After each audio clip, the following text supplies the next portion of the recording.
Time for a tri-tip tutorial using Eat Happy Kitchen barbecue dust. I've got this gorgeous almost 4-pound tri-tip. I have rubbed it all over with the barbecue dust in place of my usual Santa Maria tri-tip. It's also known as a triangle cut. You can ask for it at your butcher.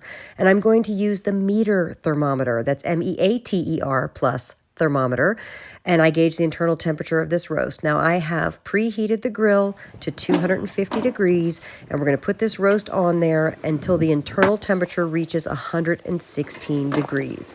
I usually like to flip it once in the first part of the process. It takes 20-25 minutes. Raise the temp to about 500 degrees and sear it until the internal temp is 135 degrees. Take it off, let it rest for a few minutes, and then carve that puppy into tri-tip perfection. You are going to absolutely love this roast, and it only has 2 ingredients.